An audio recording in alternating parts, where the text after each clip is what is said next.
Hello, hello. It is Thursday and it is 4 o'clock, at least where I am. And you're drinking your hot cocoa. Drinking my cocoa at 3 o'clock where I am. Oh, darn it. And Jeanette's probably watching us and it's 5 o'clock where she is, 5 o'clock somewhere. Yeah. But today we are talking, we inadvertently did kind of a series over the last few weeks. And I will give credit where credit's due. That has been Brittany being like, hey, we talked about this. We should now talk about this. Now, the part I'm going to not give her credit for is she does this about quarter to the time that we're going on the show. But got to give credit that there was a plan. And so we've kind of inadvertently did a series. Tell them what our next topic of this series is. Yeah, so we've been talking about community and building a community around your clients, building a community around the people who can support you and the people that can refer to you and you can refer back to them. So today we really want to talk about how you manage that. Sometimes managing things is scary. And boring, and it's the things we put on the back of our list, and those are the things that at the end of the month you're like, oh, I'll add this to next month. But really and truly, it's very important. And when you're building a business, it's things that you really shouldn't put to the back of the list, even though it's a little bit boring. But I think the first thing we need to talk about is how do we get the information to continue to outreach to our customers, right? So you have somebody that buys your widget, right? And there's a few ways to buy that widget. So let's start with, you have a vendor event and you're going to grab that widget and you're going to go at a table at a vendor event. And Brittany is calling me out right now because before this started, she was like, Sarah, do you have your phone turned off? And I'm like, no, only like 4 people ever call me. So they're not going to call me in the middle of the show. And guess what? Somebody just called me in the middle of the show. So she's gotten two kudos today so far. But let's pretend you take your widget, you have a table of widgets, you're at a vendor event, and somebody buys one of your widgets. What is the best ways to get that information from that customer and to try to retain that customer? That would be our first topic. Yeah, and Sarah, you made a great point when we were talking about this. You talked about how when you have your Stripe, they scan the Stripe, the transaction is done, and there you go, right? However, if you were to have a QR code on your table where they could click and fill out a quick form, have them do that while you're messing with the money. That way they have something to do and it's not that awkward, let's just stare at each other while we do this transaction. You can That's say, true you know what, too. I'm going to get your payment ready. If you would like to scan that QR code, feedback from customers is always a great thing for me. And I would love to send you a birthday card or whatever, and you can get them interacting with you that way. Oh, but that adds another scary component because, oh my gosh, QR code. That means I have to have a website, right? Or Nope. no? I don't? What else could I No. have? So a lot of people have a lot of different options. Stripe and Square tend to have something where you can shop online and it's very simple to just maintain. Yeah. But also you could have what is called a landing page. And that landing Hmm. page simply is one page and it's easy peasy information. But there's also other options, Etsy stores. I just got on the Skylar Network and they are building out a whole place where you don't even have to do any building. You just add your product. Sure. So that's really easy. You But have if we're options. just talking about a survey, it could be as simple as a Google form, Yep. right? That QR code could go to a Google form that they fill out some stuff, and now voila, it's in a spreadsheet. And it's a very simplified option. And yeah, we can give you all of the like super simple to super complicated, but you don't have to jump to super complicated. Oh my gosh, now I have to have a full-fledged website. But it could be this, we could continue this topic, or we could have this be a whole nother show. We do recommend that you have a website. And whether that's an Etsy shop or you have all your products on a single landing page that people can just look at and call a phone number, all the way to a full-fledged, commerce website. We do recommend you pick one, because if you're sitting on a vendor event, people are going to try to Google you. And if they can't find you, An uh, online presence is huge. yes. And Yes. saying you could go to my Facebook or you could go to my LinkedIn, it's not going to create the presence that somebody is looking for authenticity. Yes. We can say big words here sometimes. No, it was just funny because I was thinking the same thing in my head. I was like saying it out loud after you said it. I was like, but back to the original topic though, that form, what you collect on that form though is also a little bit important. Despite what the form looks like or where it lives, that is something that you could reach out to either one of us and get on our calendars, and we can walk you through those options. But the information on the form is just as important, right? And we were talking earlier about how we know a lot of people that send out, thank you cards to their clients, or they get their birthday on that form and send out, a birthday card, or you get a 50% off on your birthday or something like that, right? And that information on there can be important. But what are some things we should think about with that information? Yeah, so a lot of times, and I actually work with a virtual assistant, and every time I put together something for a client that has an email or a phone number collector, she gets so mad because she is not one of the people who will give you their information. She just won't. She doesn't think she needs to spend her money and sell her email. So those Sure. are things to consider when you're collecting. So depending on how big and extensive your form is going to depend on whether they fill it out or not. That's true. That's true. So And being sure of what's required information and what's not will make people feel a little bit better too. Because I have no problem, me personally, right? I'm just speaking for me. I have no problem giving an email. But my phone number is very, very like, especially my personal. I have a work phone number, but my personal number, there's like maybe 50 people that actually know my personal phone number. And that's because I don't give it out anywhere. And so if there's a form that says phone number is required, I'm not filling it out. And I know that there's other people that kind of have those misgivings when giving information. But there is one thing that you can do to alleviate that, and that's to make it not required, but also to put a disclaimer on there that says you won't sell this information, right? That this information isn't going to be sold to somebody else or used for any other purpose other than communicating about the products that you're selling. And keeping that the truth is the key too. So 10 years from now, when you're a multi-million dollar company and somebody says, can I have your list? You have to say no. yeah, But and I struggled with that when I added address to my form. When sure. people go to log in and actually book with me, I grab their address. And I struggled with that because I realized that if I ask afterwards, my clients aren't going to fill it out. And if Mm, I ask during the time of that form filling when they're introducing themselves, they're probably going to be a little sketch as to why I want their actual physical address, because I meet virtually with everybody. And inside of it, it says I like to send out thank yous.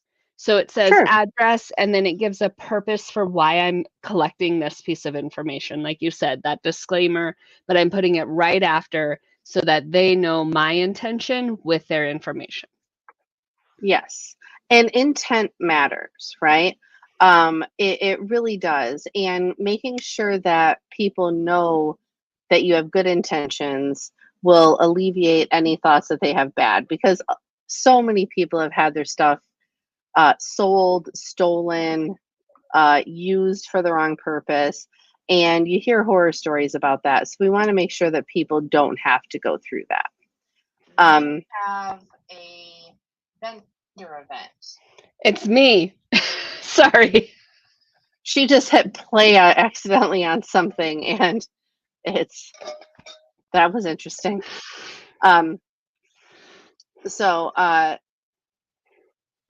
the one thing that is hard to collect on those forms is true demographic information of who your type of client is, right? And so I know that with both Brittany and I being virtual and therefore our business clientele can be almost anywhere in the world, it's hard pressed to say that our clientele is 30 to 40-year-old women with 2 kids and a dog and a picket fence, right? Like, it's really hard pressed for us to figure that out, because we're not shipping things to people. We're not like, and that's one of the reasons that it helps for Brittany to get addresses, because if she figures out that 90% of her clients are suburban housewives, right? Then that can help with her marketing. I highly doubt your ideal client is a suburban housewife, but do you have any idea who your ideal client is? Have you gotten that much data? I have gotten a little bit of that data, and it's a lot of women. I'll go with that. That's because I spent a lot of time with them. Yes. But inside of that, the addresses allow me to understand where they're at. A lot of my clients are in the States. I have one in Sweden. And a lot of that's probably just the time, but the demographic is business owners. And when you asked that question, Sarah, one of the things that I was thinking is, now we have them filled out this form. We've put in their credit. We've ran that card. And what can we do with both of these things? We can go back into that form at the end of our vendor event and say what they purchased. And if you even have behind your desk, like behind the vendor, once they walk away, if you have the time, I would write down what they purchased and who they purchased it for. Because normally you're talking to people and they're like, oh my gosh, this would be the cutest thing for my nephew.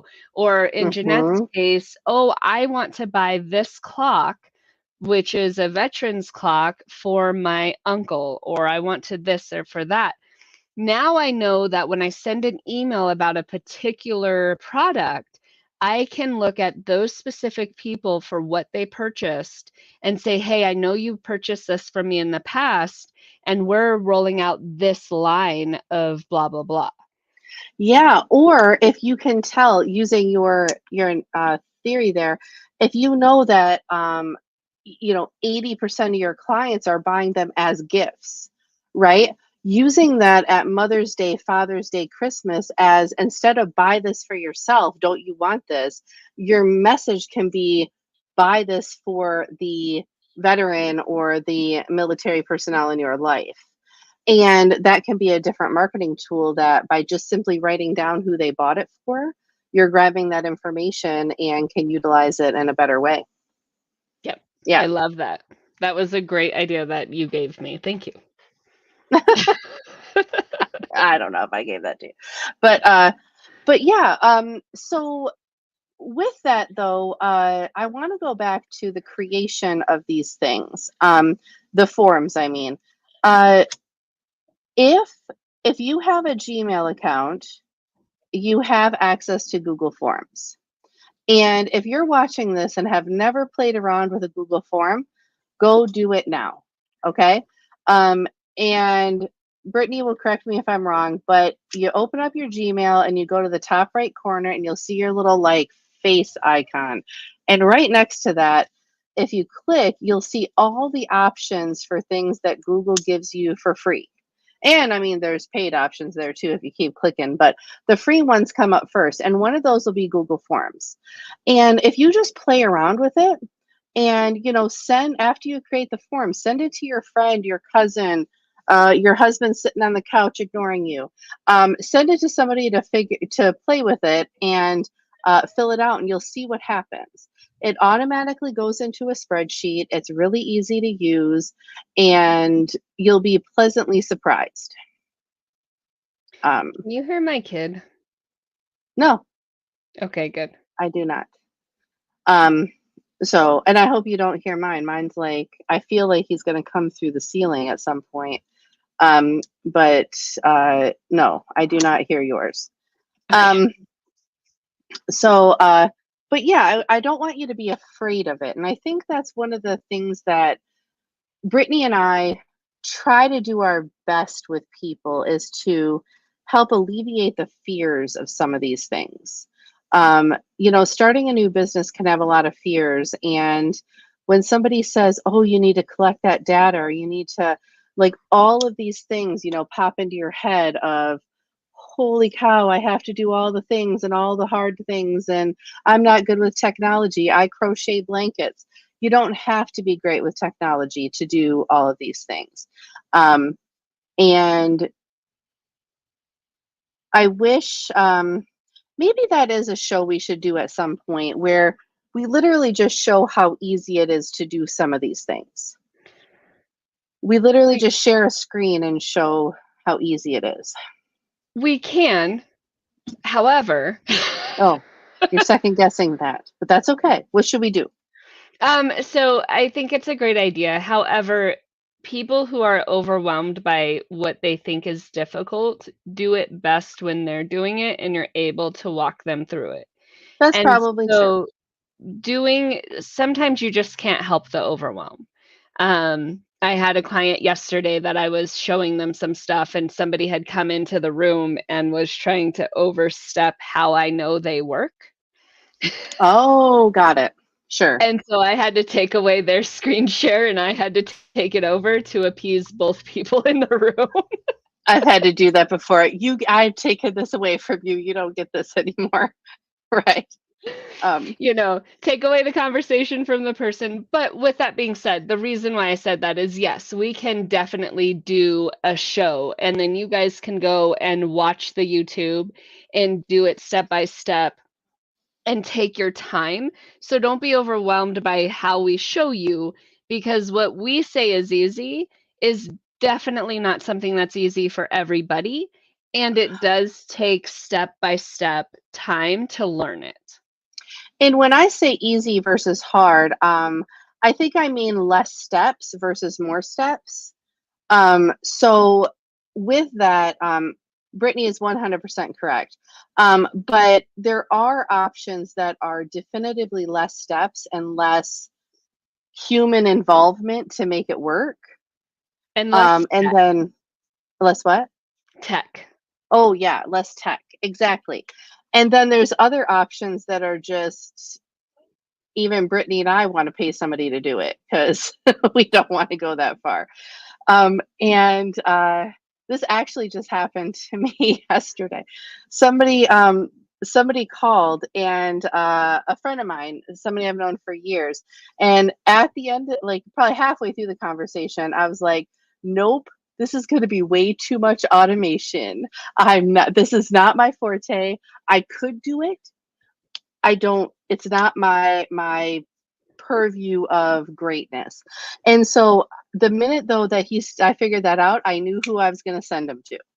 And I'm like, I know somebody who can automate things like there's no tomorrow. And I actually referred them to somebody Brittany knows, and hopefully it all worked out. But no, wonderful. So that is great, right? And so that is the key though. Sometimes even people that are talking about all this, like Brittany and I, there's still things we don't want to do. And still things like, and we've been doing it for a hot minute. And so I was helping somebody the other day and went to Sarah because I was like, I'm at my limits. Sarah will help you in the morning.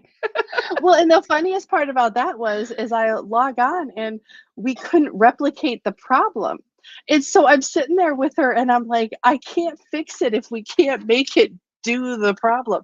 And so apparently overnight, I think what it was is like an update happened or something, and it like fixed itself. But um, mm, But with all of those things being said, that takes us into the second part. So oh we sure, talked about building community. We hmm talked about how you have your client community and how you need to collect information with that. And it sounds like next week we're going to talk about what to do with that information because we well, didn't, I mean, we gave you some information, but not a lot. So you're collecting the information, but we're also talking about that community of networking, right? Sarah knew exactly who to send that person to. And part of that was because Sarah was in a room with that person. And so they well, were, yeah, but I would have thought about the person either way. so that Sorry, I need to rotate. No, you're fine. But that person was in their mind. Like Sarah and Hmm. I were always constantly networking with the same people. We know, like, and trust each other. So we're always showing up in our circles. So we can think about that really quick.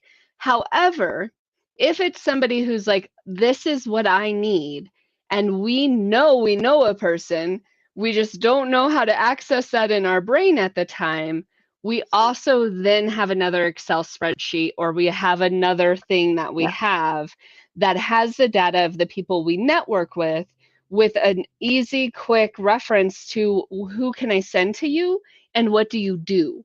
That way we can be like, oh, yeah, that person that I talked to last month that I like, that person yeah. can help you. Yeah, definitely. And no matter what business you're in, that networking is important. And I know we've mentioned that in other episodes, but it's the same concept of keeping track of information of clients or people that are buying customers. Um, it's the same thing of keeping those networking connections in a list. And you never know when it will come in handy, right?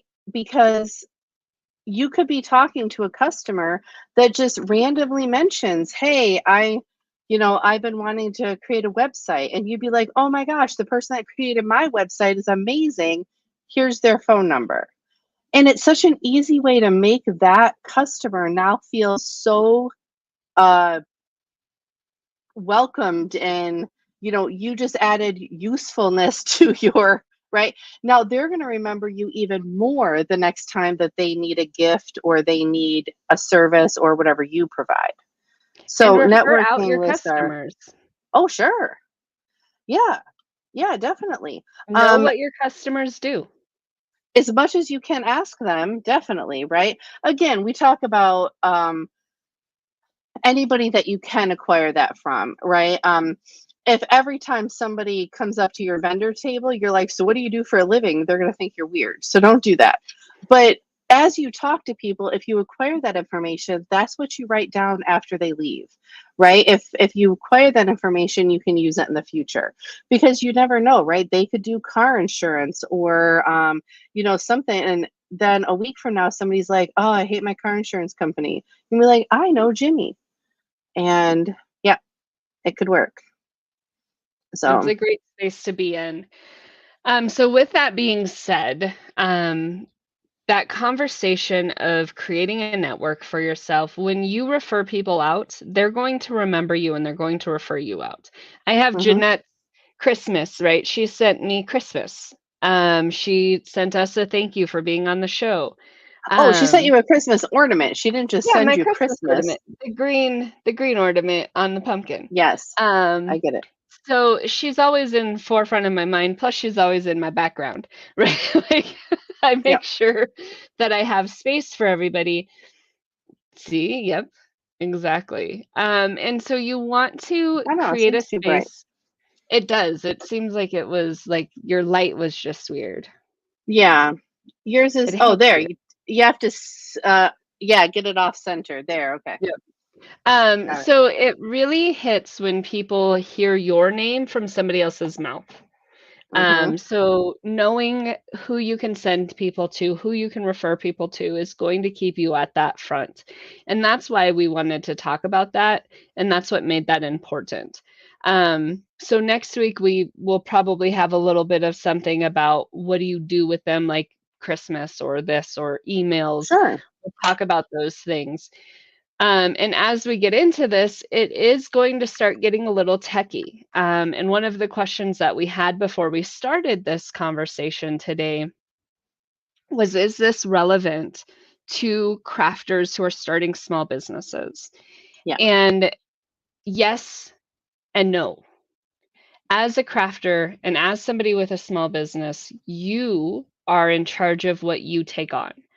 I'm an Yeah. accountability business coach. The biggest thing that I see that happens all the time is overwhelm.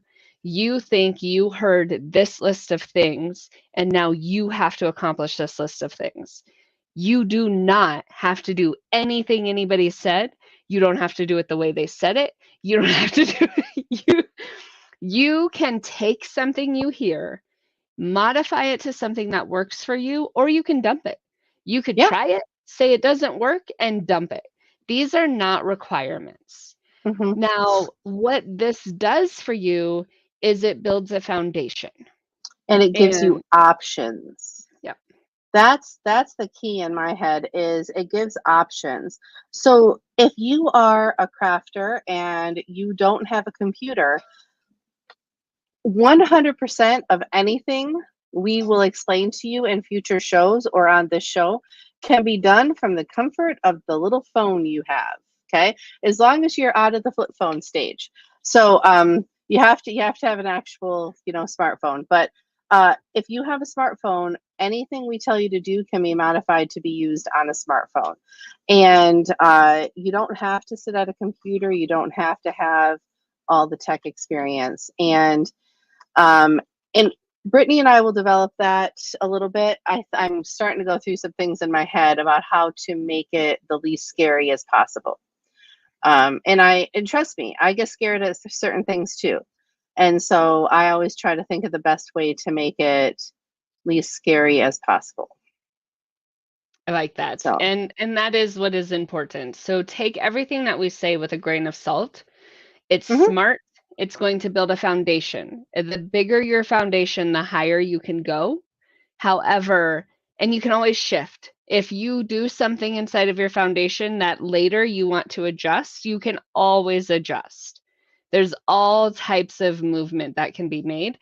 So start small, start where you're at, and don't worry about the big things. Well, Brittany, I make maybe $30, $40 a month with my crafts. I'm not sending out Christmas gifts. We get it. You don't have to send out Christmas gifts. A Christmas card is great. You don't have to send those things out. You a can do, Christmas email is fine. That's what and Sarah totally does. free. Christmas email Totally is free. totally free.